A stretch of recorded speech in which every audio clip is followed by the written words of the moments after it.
आणखी एक मोठी बातमी, मंत्रीपद जाऊन 5 महिने उलटले तरी देखील धनंजय मुंडे यांनी सातपुडा हे शासकीय निवासस्थान काही सोडलेलं नाही। मुंबईमध्ये आपलं कुठेही घर नसल्यामुळे बंगला सोडला नसल्याचं स्पष्टीकरण त्यांनी दिलं होतं। असं असताना गेल्या वर्षी विधानसभा निवडणुकीच्या वेळी उमेदवारी अर्जासोबत दाखल केलेल्या प्रतिज्ञापत्रात त्यांनी मुंबईतल्या गिरगाव चौपाटीवर असलेल्या सदनिकेचा उल्लेख केलेला आहे। हे घर सध्या वापरत नाही। गिरगाव चौपाटीजवळ एनएस पाटकर मार्गावरती वीरभवन या 22 मजली इमारतीत 9व्या मजल्यावरती 902 क्रमांकाची सदनिका असल्याचं मुंडे यांनी आपल्या प्रतिज्ञापत्रामध्ये जाहीर केलेलं होतं। मात्र दुसरीकडे धनंजय मुंडे यांनी आपलं शासकीय घर न सोडल्यामुळे छगन भुजबळ हे अजूनही सातपुडा बंगल्यासाठी प्रतीक्षेत आहेत। याच संदर्भात आपण बोलूयात। सामाजिक कार्यकर्त्या अंजली दमानिया आपल्या सोबत आहेत। अंजलीताई, स्वागत न्यूज 18 लोकमत मध्ये। प्रतिज्ञापत्रामध्ये आपलं स्वतःचं घर मुंबईमध्ये दाखवलेलं असून सुद्धा धनंजय मुंडेंनी घर नाही असं म्हणत शासकीय बंगला सोडलेला नाही अजूनपर्यंत, काय म्हणाल यावर? नाही, नक्कीच मला वाईट असं वाटतंय की त्या सातपुडा बंगल्यात एक भ्रष्ट जातो आणि दुसरा भ्रष्ट येण्याची प्रतीक्षा करतो। म्हणजे धनंजय मुंडे गेले की त्यानंतर लगेच लाईनीत छगन भुजबळ आहेत, त्यांच्यावर प्रचंड भ्रष्टाचाराचे आरोप सातत्याने होताना आपण बघितले होते। त्याच्या अनेक जवळजवळ 7 आरोप मीच केले होते। असो, पण असाच्या घटनेला धनंजय मुंडे यांनी किती खोटं ते पदोपदी बोलतात याचा अजून एक प्रात्यक्षिक दिलेलं आहे।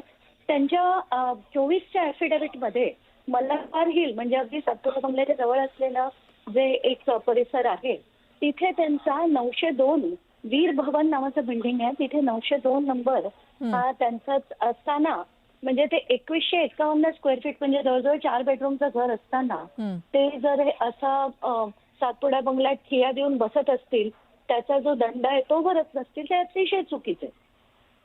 आणि मला असं वाटतं की शासनाकडनी त्यांच्याकडनं तो आता बंगला 48 तासाच्या आत खाली करून देण्याची त्यांनी कारवाई सुरू करावी। नाही जर त्यांनी केला तर उचलून सामान बाहेर फेकून द्यायला हवं, पण तसं होताना दिसत नाही। कारण ते अतिशय देवेंद्र फडणवीसांच्याही जवळचे आहेत आणि अजित पवारांचे फार जवळचे असल्यामुळे तशी कारवाई त्यांच्यावर होणार नाही।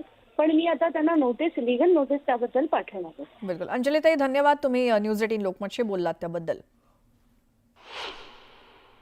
प्रत्येक आमदाराला जर आपण बघितलं तर तिथं आमदार निवास दिला जातो। तिथे सत्तेत आहे त्यांना आमदार निवास मिळू शकतो। आमदार निवास जर मिळत नसेल तर त्यांना एक भत्ता दिला जातो हॉटेलमध्ये राहण्याचा। हे 2 पर्याय आहेत ना। मग कारण देत असताना असं कारण द्या जे लोक एक्सेप्ट करतील, पण तुम्ही असं काहीतरी फालतू कारण देतात ते लोकांनाही त्या ठिकाणी कळणार नाही। त्यामुळे उगाच दिशाभूल करण्यापेक्षा कुठेतरी नैतिकता दाखवत बंगला खाली करून जो कोणी नेता असेल नाहीतर मंत्री असेल त्यांच्या जागेवर झालेला त्याला तिथं राहण्याची संधी द्यावी। पण बघूया आता त्यांचे नेते त्या बाबतीत काय करतात। चंद्रपुरात एक मोठी बातमी येते। आश्रमशाळेतील विद्यार्थ्यांना जेवणामधनं विषबाधा झाली आहे। 9 विद्यार्थी रुग्णालयात दाखल झालेत। चिमूर एकात्मिक आदिवासी प्रकल्प अधिकारी कार्यालयामार्फत चालवल्या जाणाऱ्या जांभूळ घाट इथल्या आदिवासी शासकीय आश्रमशाळेतील ही घटना असून शाळेत एकूण 538 विद्यार्थी असून 9 विद्यार्थ्यांची प्रकृती खालावल्यामुळे या विद्यार्थ्यांना चिमूर उपजिल्हा रुग्णालयात उपचारासाठी भरती करण्यात आले। मुलामुलींना रक्ताच्या उलट्या होत आहेत, हातापायांना सूज आली आहे, चक्कर येते अशी लक्षणं दिसायला लागली आहेत।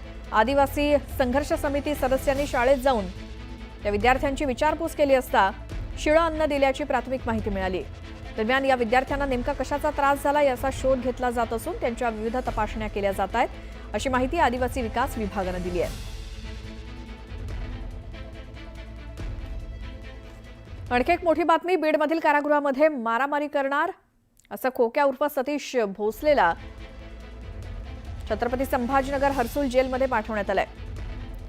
बीडमधल्या कारागृहात मारामारी करणाऱ्या खोक्या उर्फ सतीश भोसलेला छत्रपती संभाजीनगरच्या हर्सुल जेलमध्ये पाठवण्यात आलंय। 2 दिवसांपूर्वीच खोक्या आणि दरोडेखोर बाळू पवार यांच्यामध्ये गांजा वाटणीवरनं जेलमध्ये जोरदार हाणामारी झाली होती। त्यानंतर खोक्याला छत्रपती संभाजीनगर या ठिकाणी हर्सुलमध्ये तर बाळूला जालना जेलमध्ये पाठवण्यात आलंय।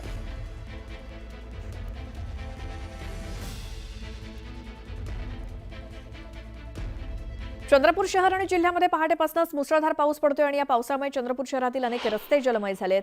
विशेषतः शहरातील पठाणपुरा, बिनबा गेट, जलनगर, भानापेठ आणि तुकुम यासारख्या भागांमध्ये मोठ्या प्रमाणात रस्त्यावरती पाणी साचलंय। मुसळधार पाऊस आणि रस्त्यावरती साचलेलं पाणी यामुळे वाहन चालकांना रस्त्यावरून वाट काढणं अतिशय जिकिरीचं झालंय। यात पहाटेपासून सुरू असलेल्या या मुसळधार पावसामुळे जनजीवन मोठ्या प्रमाणात प्रभावित झालंय। विशेषतः शाळेत जाणाऱ्या लहान मुलांना या पावसामुळे मोठ्या अडचणींचा सामना करावा लागतोय. चंद्रपूर जिल्ह्यामध्ये आतापर्यंत 60% पाऊस झाला असून अशा प्रकारच्या मुसळधार पावसाची गरज होती.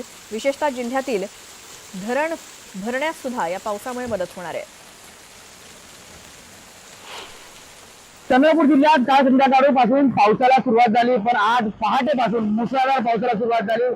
चंद्रपूर शहराचे अनेक रस्ते जे आहेत ते जलमय झालेले आहेत. चंद्रपूर शहरातला हा भानापैठ वाडा जो भाग आहे, या वार्डमध्ये मोठ्या प्रमाणात पाणी रस्त्यावर घातलेलं आहे. यासोबत चंद्रपूर शहराचे अनेक रस्ते जलमय झाले आहेत. बिंबा वार्ड असो किंवा जलनगर किंवा तिकुंचा परिसर मोठ्या प्रमाणात पाणी घातलेलं आहे. आज पहाटेपासूनच मोठ्या प्रमाणात पोहोचल्यामुळे अनेक ठिकाणी म्हणजे रस्त्यावर पाणी आहे, तुमच्या घराघरात पाणी शिरलेलं नाही आहे. परंतु सकाळी जे शाळेत जाणारे विद्यार्थी आहेत त्यांना जे आहे ते सुट्टी मिळालेली आहे. कारण की अनेक विद्यार्थी आहेत जे ग्रामीण भागात येतात, ते रस्ते बंद असल्यामुळे ते येऊ शकत असल्यामुळे शाळेत आहे ती शाळा भरलेली नाही. अनेक शाळे जी आहेत त्या विद्यार्थी सुद्धा पोहोचलेले नाही आहे. सरासरी एकूण वार्षिक सरासरीचा 60% पाऊस सुद्धा झालेला आहे. या पावसामुळे शहरात जलजीवन विस्कळीत झालं असलं तरी ग्रामीण भागात मात्र याचा कोणताही परिणाम झाला नाही. कारण अशा पावसाची भविष्य परिस्थिती जी आहे ते शेतकरी करत होता. पुन्हा एकदा मोठ्या पावसाची शक्यता आहे. हवामान विभागाने ऑरेंज अलर्ट दिला असला तरी आज ऑरेंज अलर्टमुळे मोठा पाऊस झालेला आहे. पुन्हा काही दिवस पावसाचे आहे, त्याच्यामुळे आता चंद्रपूरकरांना स्वतःची काळजी घेणं महत्वाचं. हैदर शेख, चंद्रपूर. तर हवामान विभागानं 14 ऑगस्टपर्यंत यवतमाळ जिल्ह्यासाठी पावसाचा ऑरेंज अलर्ट जारी केलाय. या काळात विजांच्या कडकडाटासह मध्यम ते मुसळधार पावसाची शक्यता वर्तवण्यात आली आहे. त्यामुळे नागरिकांनी सतर्क राहण्याचं आवाहन करण्यात आलंय. तर दुसरीकडे वर्धा जिल्ह्यात पहाटेपासून मुसळधार पाऊस पडतोय.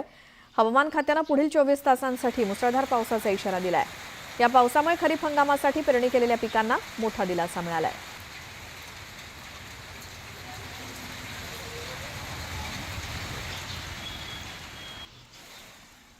एक सविस्तर बातमी आहे. भाकड जनावरांमुळे शेतकऱ्यांसमोर मोठा प्रश्न निर्माण झाला. भाकड जनावरांची समस्या सरकारपुढे मांडण्यासाठी संगमनेरमध्ये प्रांत अधिकाऱ्यांच्या दालनासमोर जनावरांसोबत ठिय्या आंदोलन करण्यात आलं.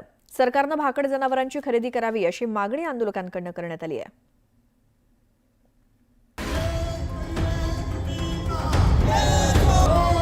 मंगळवारी संगमनेर तालुक्यातील शेतकरी जनावरांसह प्रांत कार्यालयात दाखल झाले.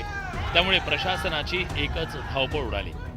भाकड जनावरांची समस्या सरकार दरबारी मांडण्यासाठी शिव आर्मी शेतकरी संघटनेनं हे पाऊल उचललं. यावेळी जोरदार घोषणाबाजी करत ठिय्या मांडण्यात आला. शेतकऱ्यांवर आंदोलनाची वेळ का आली त्यावर एक नजर टाकूया. अहिल्यानगर जिल्हा दूध उत्पादनात राज्यात अग्रेसर आहे. परिणामी जिल्ह्यात लाखो जनावरं आहेत. मात्र जर्सी गायींना होणारे गोरे शेतीच्या कामात उपयोगी पडत नाहीत. त्यामुळे त्यांची विक्री केली जात होती. मात्र गोवंश हत्याबंदी कायदा, गोरक्षकांचे हल्ले आणि पोलिसांची कारवाई त्यामुळे कुरेशी समाजानं जनावरांची खरेदी विक्री बंद केली. परिणामी भाकड जनावरांचं करायचं तरी काय हा प्रश्न राज्यातल्या शेतकऱ्यांसमोर निर्माण झालाय. रस्त्याच्या कडेला कुठेतरी मेलेले गोरे आणून ठेवण्याच्या जागा झाल्यात वड्याखेड्यांना आणि त्याची प्रचंड दुर्गंधी सुटली. घरात जनावर मारताना दिसतंय, तळतळ होते, मानसिक त्रास होतो, परंतु काहीच करू शकत नाही शेतकरी. या सगळ्या परिस्थितीत शेतकऱ्यानं जी मागणी केली की हे गोवंश जगला पाहिजे, तर आम्हाला तुम्ही कोण गोभक्ती शिकवणार आहे? आमच्या DNA ती आहे, पण ती जबाबदारी एकट्या शेतकऱ्याची नाही. ती जबाबदारी सरकारनं घेतली पाहिजे, सगळ्यांनी घेतली पाहिजे. टॅक्स आम्ही पण भरतो. त्याच्यामुळं सरकारनं बाजारभावाप्रमाणे ह्या जनावरांचे पैसे शेतकऱ्याला दिले पाहिजेत, हे जनावरं जमा करून घेतले पाहिजेत. भाकड जनावरांचा सांभाळ करावा लागत असल्यानं आर्थिक गणित बिघडल्याचा मुद्दा शेतकऱ्यांनी उपस्थित केला. तसंच शेतकऱ्यांनी काही मागण्याही केल्या. गोवंश हत्याबंदी कायद्यात सुधारणा करावी, भाकड जनावरं आमच्या शेतात नको आणि भाकड जनावरांची खरेदी करण्याची योजना राबवा, अशा प्रमुख मागण्या करण्यात आल्या. सरकारने यापुढे जर दखल घेतली नाही तर राज्यभरातून आणि संपूर्ण ठिकाणावरून सर्व शेतकरी या मुंबईच्या दिशेने आम्ही पुढचे आंदोलन करू आणि मोठ्या प्रमाणावर ते गाया गुरे घेऊन मुख्यमंत्र्यांच्या दालनात घेऊन जाऊ. पशुसंवर्धन विभागाकडून गायीला केवळ कालवडच होईल असं सिमेंट तयार केलं. मात्र अनेक शेतकरी साधारण सिमेंट वापरत असल्यानं गोरे जन्माला येण्याचं प्रमाण जास्त आहे. परिणामी भाकड जनावरांची संख्या वाढत चालली आहे. त्यामुळे गोहत्या बंदी कायद्यात दुरुस्ती करण्याची मागणी शेतकऱ्यांकडून करण्यात येते. हरीश दिमोटे, न्यूज 18 लोकमत, शिर्डी.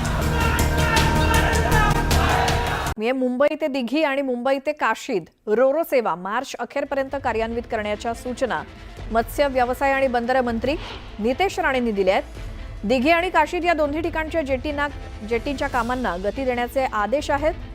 जेटीचं काम सुरू असतानाच इतर परवानग्यांच्या देखील प्रस्ताव पाठवून मंजुरी घेण्याच्या सूचना मंत्री नितेश राणेंनी महाराष्ट्र सागरी मंडळाला दिल्या आहेत. रोरो सेवेमुळे वेळेची बचत होणार आहे.